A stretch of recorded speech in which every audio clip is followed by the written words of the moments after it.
Good day. My name is Natasha. Welcome to Sunday News Weekly Brief, where we delve deep into the headlines that have dominated this week's news cycle. Join us as we provide insightful analysis on our national stories. A cattle destocking frenzy is in motion, with a number of abattoirs getting an overwhelming supply of cattle, resulting in some suspending slaughtering as farmers have started laying off stock in the face of a crippling drought.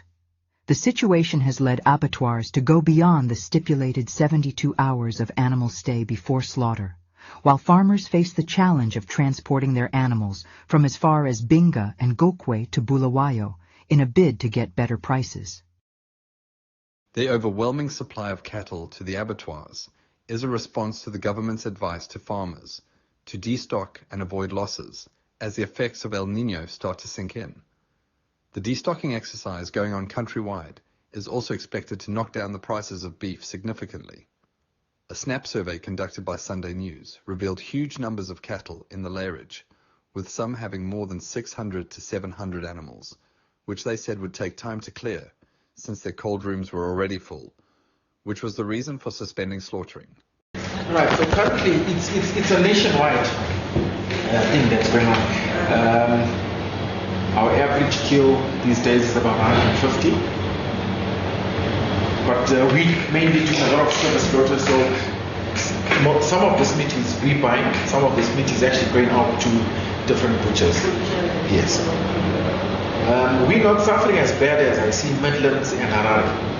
Because in Harare there's some abattoirs that are up to 500 that are waiting to be slaughtered. And according to the law, cows are supposed to only stay for 72 hours. But now with the current situation, there's nothing you can do. And farmers are also having it hard. There's no food out there. There's no grass. There's no stock feed. So some are actually destocking to try and survive for themselves, and some are trying to buy stock feed and hay so that the balance of their cattle can survive. General disease was January, February.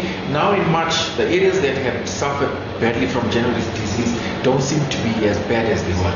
It seems like it's slowed down.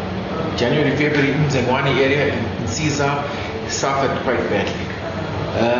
And the numbers were actually ridiculous. There was over 100 cattle coming a day from those areas.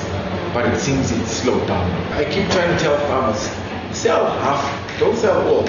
Because what's going to happen in the near future, if you look at what we've killed in the last 2-3 months, what's going to happen in the future? What about the future as in next year?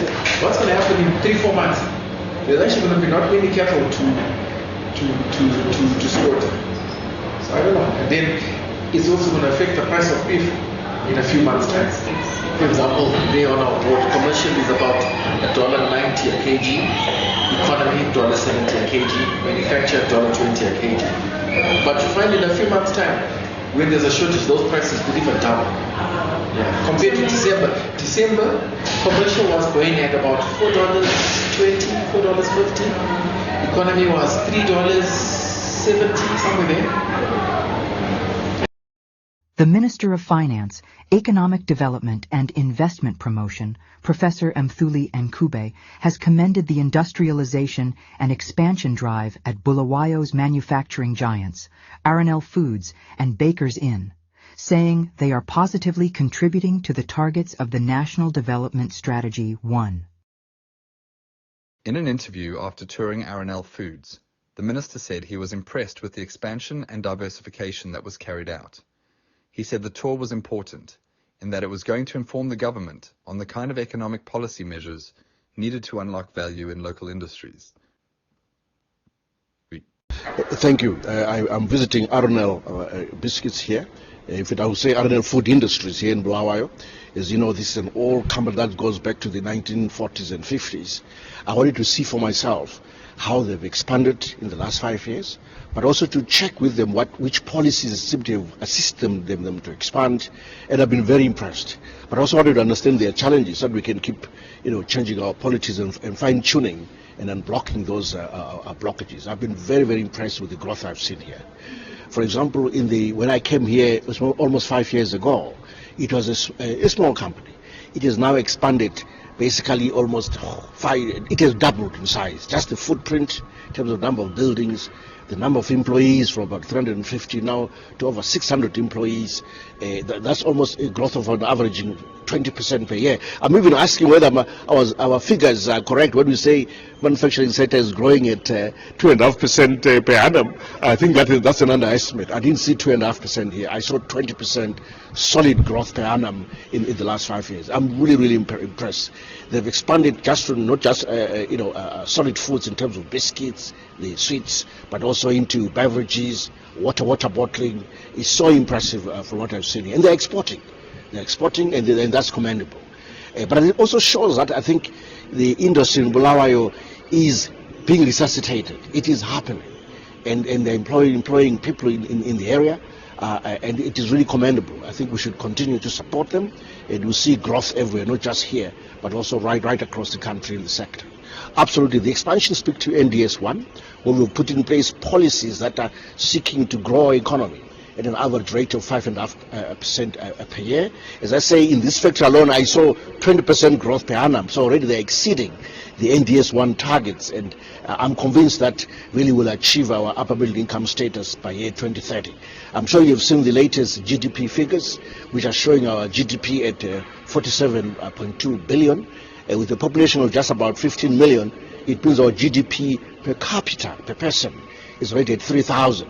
I mean, we only need to get to 3,500. I'm sure we can get there in the next 4 years.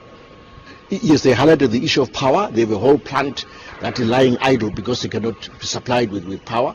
We need to intervene, support ZESA so that they're able to deliver on the power demands by industry.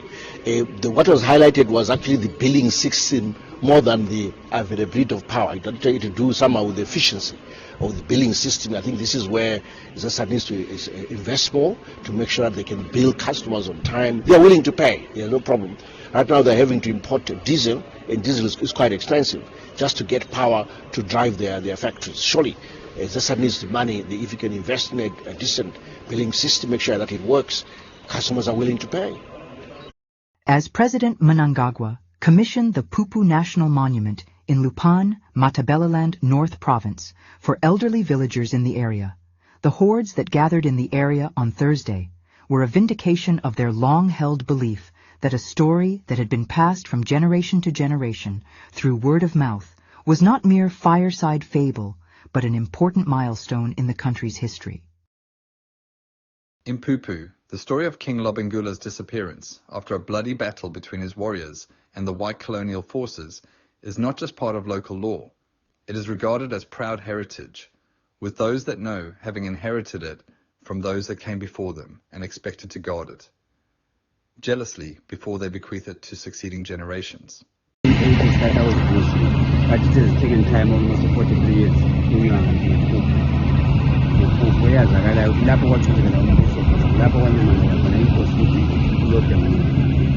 From that time, I've understood it. Anyway, we responded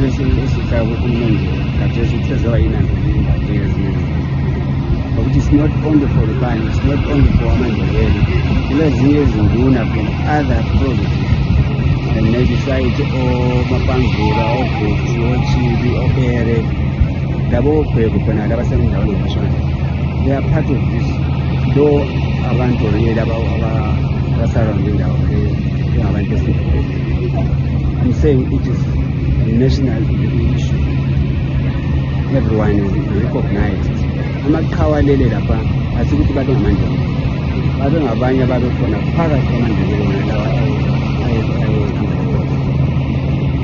lawa kumele sikukhohle lokhu ukuthi inkosi imvika ufika kulelo bavumelana lo mambo ukuthi ngizahlala ngale mina ngapha so babanika amadoda aqinileyo babanika nezikhungo ukuthi ukhula wamhlala ngapho ngapha so really akula ukuthi ngike emathebeni mashaya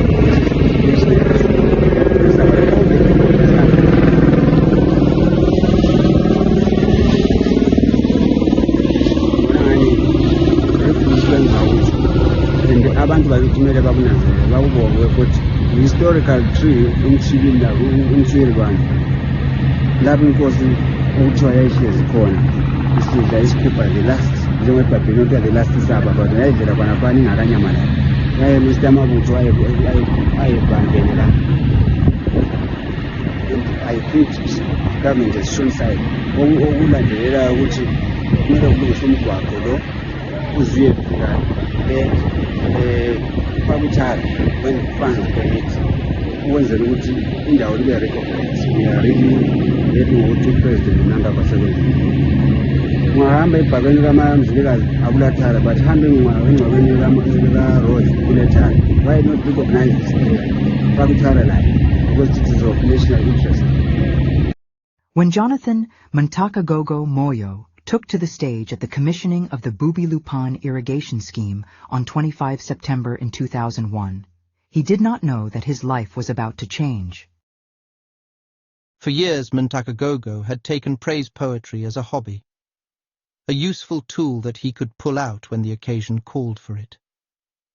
For example, in his family, he was known as the guy who would recite poems during funerals, sending the departed with a few words of praise for their deeds on earth while giving the living words of comfort as they mourned their loved one. However, on this occasion, Mntakagogo was now being asked to perform for a far more esteemed audience. He was within earshot of the country's president, an honor many will not have the privilege of attaining in their lives.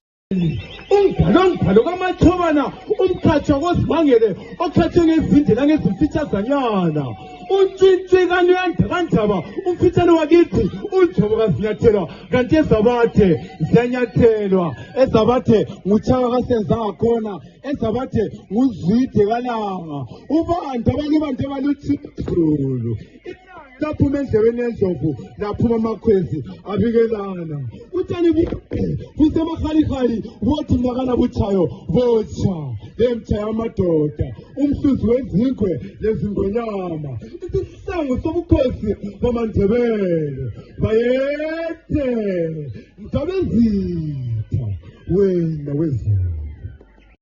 Victoria Falls delivered a track and field event to remember. Almost 2,000 athletes, teachers, headmasters, and parents invaded Zimbabwe's prime resort city, Victoria Falls, last week for the National Association of Secondary School Heads Track and Field Championships.